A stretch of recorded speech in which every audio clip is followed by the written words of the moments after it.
What if everything you believed about heroes was a lie? What if the chosen one, the savior, fell in the first act?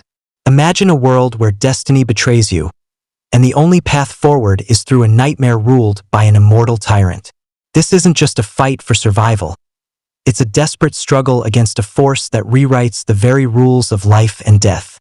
Our story begins not with a hero, but with a man who had everything, then lost it all but his ego. Johnny Cage, once Hollywood's biggest martial arts star, now haunted by past glory. He spends his days rewatching old films, wondering where the spotlight went. When Lord Raiden and Sonya Blade approach him, he dismisses their plea to save the world as a bad joke, a desperate casting call. He offers an autograph, not his help. He doesn't know the monsters he once fought on screen are now very real, and they're already closing in. They are forced into Outworld, a desolate dimension of stone and shadow, ruled by Emperor Shao Kahn. For centuries, Kahn has conquered realms, Earth being his final prize. But this time, he cheats. His secret weapon, Quan Chi, a soul-stealing sorcerer. Quan Chi has found a way to do the impossible. He has pulled back the souls of the fallen from the Netherrealm. As our heroes step into the Emperor's palace, a chilling sight greets them. Familiar faces among the enemy ranks. Warriors they fought alongside, friends they mourned, now twisted into mindless puppets. Their skin gray, eyes glowing with a sickly light. How do you fight someone you once loved? How do you strike down a friend who has already died for you? The emotional blow is almost as physical as any punch. The tension snaps when the tournament begins.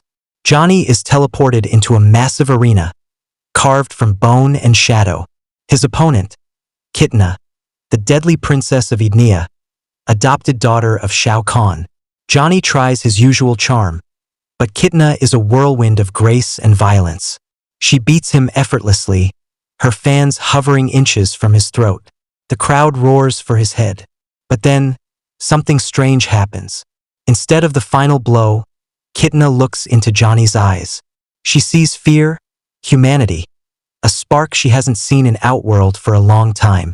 She spares him, defying her father. In that moment, the lines between enemy and ally begin to blur.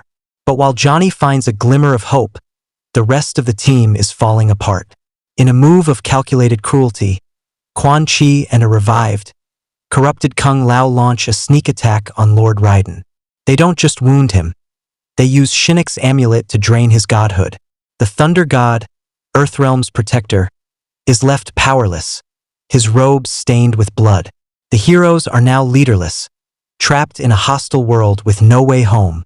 The silence that follows is heavier than any scream. It's the sound of a world losing its light. The stakes reach a breaking point during the second round. Liu Kang, Earth's greatest warrior, faces his best friend, Kung Lao. But this isn't the man he knew. This is a revenant, a shell filled with the Emperor's hatred. Liu Kang begs him to remember their past, but the corruption is too deep. Kung Lao attacks with terrifying ferocity. With tears in his eyes, Liu Kang is forced to do the unthinkable. He kills his brother a second time. The emotional weight is suffocating, a dark cloud over the arena. There is no time to mourn, for the Emperor calls for the next victim. Then comes the moment that shatters everything. Cole Young, the man the ancient prophecy claimed was the chosen one, steps up to face Shao Kahn. He wears his golden armor, carries his family's legacy, and the hopes of billions. He fights with desperate beauty, landing a deep blow to the Emperor's chest. For a split second, the heroes cheer. They think the nightmare is over. But as Shao Kahn stands, the wound glows with sickly green light. Flesh knits itself back together. He laughs, a sound like thunder. He isn't just a king. He is immortal, fueled by Raiden's stolen power. With a single, brutal strike of his warhammer, he crushes the chosen one. Cole Young is dead. The prophecy was wrong. The hero is gone, and the world is left in darkness. The heroes flee into Outworld's wastes, hunted by Tarkatan hordes. They are broken, grieving, and utterly outmatched. Jax, the man with silver arms, looks at his shattered teammates. He knows what must be done. He tells them to run, to find a way to stop the Emperor while he holds the line. He stands at the cave mouth as Shao Kahn approaches, a lone man against a god. Jax fights with the strength of 10, his metal arms clashing against the Emperor's hammer. But Kahn is an unstoppable force. In a display of raw power, he tears the silver arms from Jax's body, leaving him to die in the dust. Two champions gone. Earth is one step from total annihilation. In that hidden cave, Liu Kang finally breaks.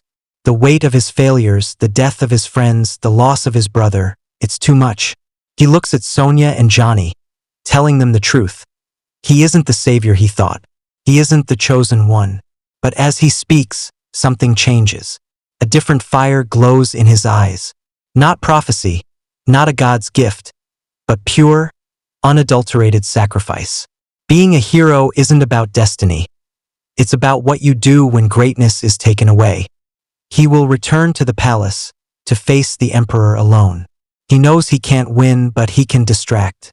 He can buy them time to find the amulet and break the Emperor's immortality. It's a suicide mission, and they all know it. While Liu Kang faces a brutal beating from Shao Kahn, Johnny and a surprising ally, the treacherous Kano, who decides an Earth ruled by Kahn is bad for business, journey into the Netherrealm. They must find the amulet, hidden where shadows have teeth. It's guarded by a ghost from the past. Baihan, the original Sub-Zero, now the Wraith noob Cybot. The fight is a nightmare of darkness and ice. But for the first time, Johnny isn't fighting for fame.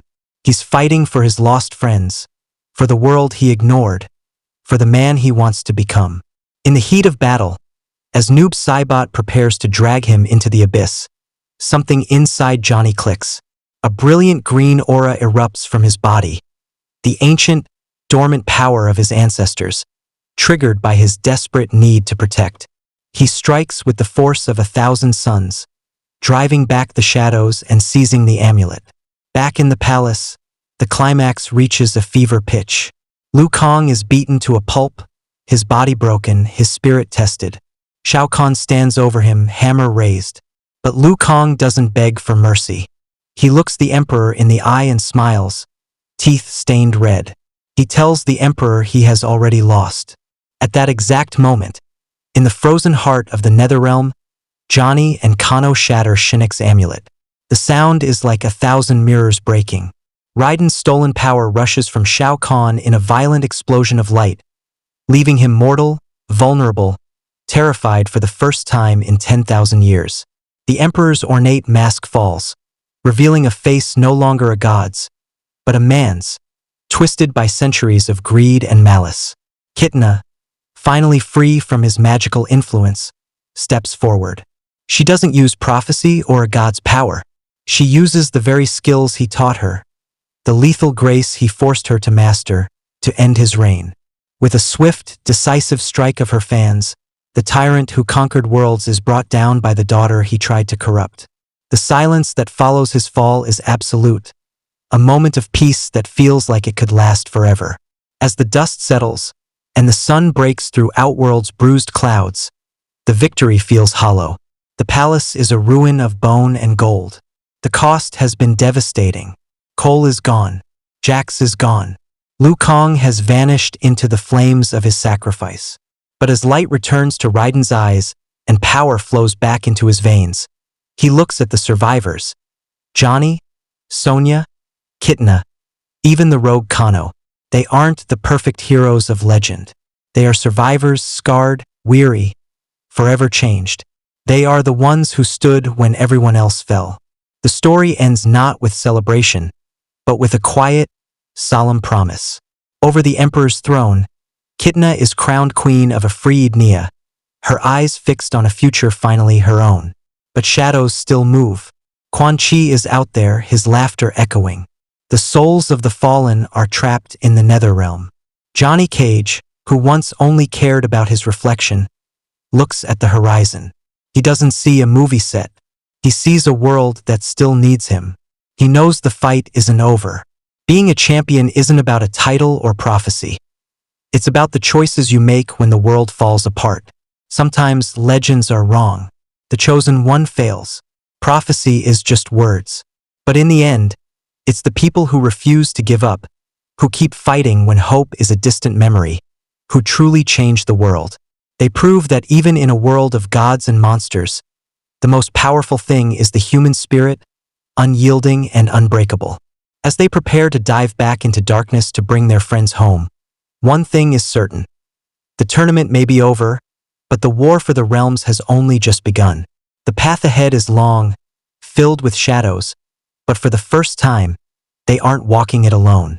They are a team, a family forged in fire, and they will not stop until every soul is accounted for and every realm is free. This is the true story of Mortal Kombat, not a story of victory, but a story of the will to survive.